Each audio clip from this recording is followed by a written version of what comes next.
Hi பா, எல்லாம் எப்படி இருக்கீங்க? இன்னைக்கு நம்ம செரின் வீட்டு சாப்பாடுல ஒரு அருமையான ஒரு லஞ்ச் மெனு தான் பண்ண போறோம். கத்திரிக்காய் வெண்டைக்காய் போட்டு அருமையான ஒரு சாம்பார், அப்புறமா மீல் மேக்கர்ல ஒரு வறுவல், அதுக்கப்புறமா பீட்ரூட் பொரியல்.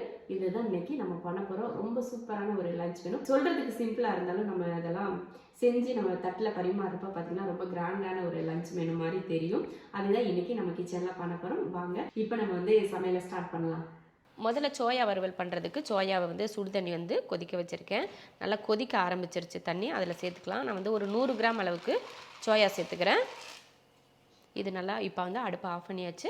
இது ஒரு 15 நிமிஷத்துக்கிட்ட ஊறட்டும், அதுக்கப்புறம் எடுத்துக்கலாம். அதுக்கப்புறமா பார்த்திங்கன்னா ஒரு டம்ளர் அளவுக்கு பாசிப்பருப்பு எடுத்திருக்கேன். நம்ம பாசிப்பருப்பு சாம்பார் தானே பண்ண போகிறோம், அதனால தான் பாசிப்பருப்பு. இப்போ இதை வேக வச்சுருவோம். பருப்பு கொதிக்கட்டும், அதுக்குள்ளேயே நம்ம வெங்காயம்லாம் ரெடி பண்ணி வேக வச்சிடலாம். நல்லா பொங்குறதுக்கு ஆரம்பிச்சிருச்சு. இந்த டைமில் நம்ம வெங்காயம் சேர்த்துக்கலாம். ஒரு 100 கிராம் அளவுக்கு வெங்காயம், அப்புறமா ஒரு 4-5 பூண்டு பல் இந்த மாதிரியெல்லாம் சேர்த்துக்கணும். சின்ன வெங்காயம் தான் சேர்த்துக்கணும். அடுத்ததாக ஒரு 3 தக்காளி, மஞ்சள் தூள். தக்காளி பருப்பு வெங்காயம்லாம் போட்டிருக்கோலையே, அதெல்லாம் நல்லா வேகட்டும். நம்ம ஒரு பக்கமாக வெண்டைக்காய் வதக்கிக்கலாம். நான் ஒரு 150 கிராம் வெண்டைக்காய் எடுத்திருக்கேன், அதை வறுத்து எடுத்துடலாம். நல்லா அந்த பிசு பிசுப்பு இல்லாமல் இதை ஒரு பக்கம் வறுத்தெடுத்துடலாம். வெண்டைக்காய் பாருங்கள், நல்லா அந்த மாதிரி அந்த வலுவலுப்புலாம் போயிட்டு நல்லா வதங்கிருச்சு. அவ்வளோதான், வெண்டைக்காயை வறுத்தாச்சு. அடுப்பு ஆஃப் பண்ணிடுவோம். பருப்பு வெந்துருச்சான்னு பார்த்துடலாம். ஒரு பக்கம் பருப்பு வெந்துருச்சு. இனி கொஞ்சம் வெந்தால் போதும். நம்ம கரண்டி வச்சு தான் கடையணும், அதனால் இன்னி கொஞ்சம் வேகட்டும். அதுக்கப்புறம் மற்றதெல்லாம் சேர்த்துடலாம். பருப்பும் பார்த்திங்கன்னா கொஞ்சம் வேகட்டும் இல்லையா, அதனால் வேகிறதுக்குள்ளே நம்ம பீட்ரூட்டையும் தாளித்து விட்டுறலாம். ஒரு பீட்ரூட் ரொம்ப நாளாக இருக்குது, சரி அதையை பொரிச்சிடலாம் அப்படின்னு சொல்லிவிட்டு அதையும் வெட்டி எடுத்து வச்சுருக்கேன். இந்த பருப்பு வேகிறதுக்குள்ளே இதையும் தாளித்து விட்டோம்னா அப்புறம் நமக்கு வேலை கரெக்டாக இருக்கும், அதனால் தாளிச்சிடலாம். எண்ணெய் காஞ்சதுமே கடுகு பொரிஞ்சதும் 2 வரமிளகாய், கொஞ்சம் கருவேப்பிலை, கொஞ்சம் வெங்காயம். ஒரு பெரிய வெங்காயத்தில் ஒரு பாதி வெங்காயம் வெட்டி போட்டுக்கிட்டால் போதும் பொரியலுக்கு. வதக்கிடுவோம்.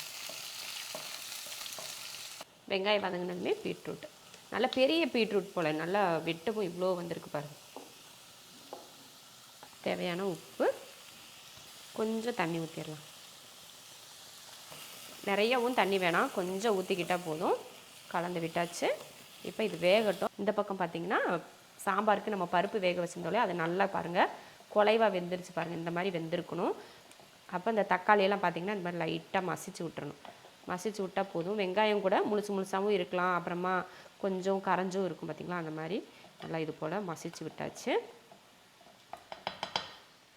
இதில் வெண்டைக்காய், நம்ம வறுத்த வெண்டைக்காய், அடுத்து கத்திரிக்காய், ஒரு 3 கத்திரிக்காய் இருந்தது, 3 கத்திரிக்காயும் சேர்த்துக்கிறேன். வெண்டைக்காயும் கத்திரிக்காயும் போட்டு சாம்பார் பண்ணுறது ரொம்ப ரொம்ப நல்லாயிருக்கும். கலந்து விட்டாச்சு. இன்னும் எதுவுமே சேர்க்கலை, இப்போ தான் ஒன்று ஒன்றா சேர்த்துட்ருக்கேன். அடுத்து 3 பச்சை மிளகாய் இது போல் கீறியிருக்கேன், அதையும் சேர்த்துடலாம். அடுத்து 1 ஸ்பூன் அளவுக்கு சாம்பார் தூள், தேவையான உப்பு. இப்போ கலந்துருவோம்.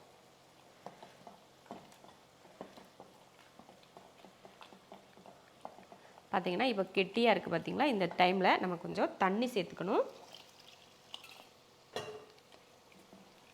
கத்திரிக்காயும் வெண்டைக்காயும் நல்லா கொதித்து வேகட்டும், அதுக்கப்புறம் எடுத்து பார்க்கலாம்.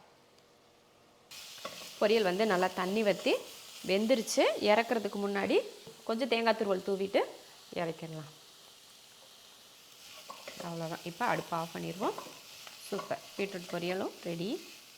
பொரியல் ரெடி ஆயிடுச்சு, இறக்கியாச்சு. அடுத்து சாப்பாடு ஒரு பக்கம் வச்சிடலாம். நம்ம எப்பயுமே வைக்கிறத விட கொஞ்சம் அரிசி கொஞ்சம் எக்ஸ்ட்ராவே சேர்த்துருக்கேன், அதனால தான் தண்ணி அதிகமாக இருக்குது.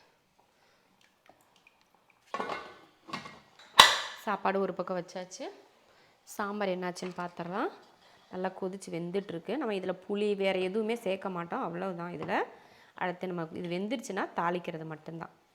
நல்லா வேகட்டும் அந்த கத்திரிக்காய். சோயா வறுவல் பண்ணுறதுக்கு எண்ணெய் ஊற்றிடலாம். எண்ணெய் காஞ்சதுமே ஒரு 1/4 ஸ்பூன் அளவுக்கு சோம்பு, கொஞ்சம் கருவேப்பிலை, ஒரு பெரிய வெங்காயம். இதை வதக்கிடுவோம். பார்த்திங்கன்னா வெங்காயம் வதங்கிருச்சு. 1/4 ஸ்பூன் அளவுக்கு இஞ்சி பூண்டு பேஸ்ட்,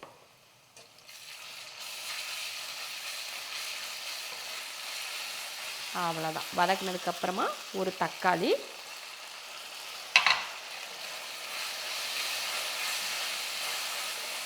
தக்காளி ஓரளவுக்கு வதங்கினதுக்கப்புறமா மசாலா சேர்த்துடலாம்.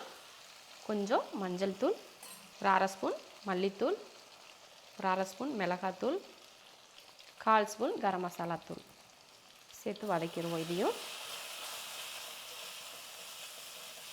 அவ்வளோதான். இந்த மாதிரி நல்லா அந்த எண்ணெயில் வதக்கிட்டு இப்போ சுடுதண்ணியில் போட்டு புளிஞ்சு எடுத்துருக்கோம் இல்லையா, அந்த சோயாவையும் சேர்த்துடலாம்.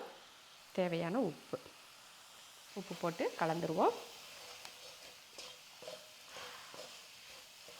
பாருங்கள், இந்த அளவுக்கு நல்லா கலந்தாச்சு. இந்த டைமில் கொஞ்சம் தண்ணி சேர்த்துக்கலாம்.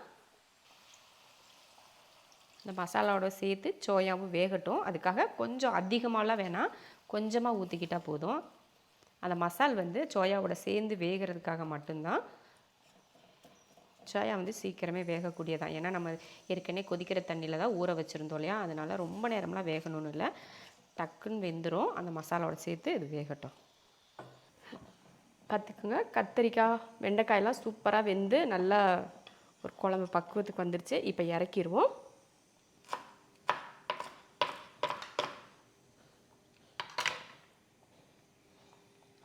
மல்லித்தலை தூவிடலாம்.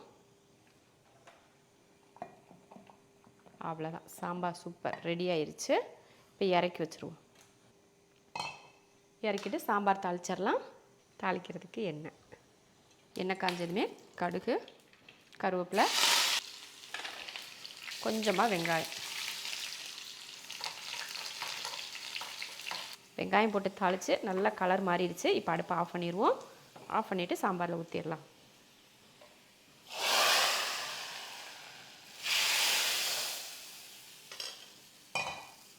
அருமையான ஒரு கத்திரிக்காய் வெண்டைக்காய் சாம்பார் பாசிப்பருப்பு போட்டு ரெடி ஆயிடுச்சு பாருங்கள். இந்த மாதிரி செஞ்சு பாருங்கள்.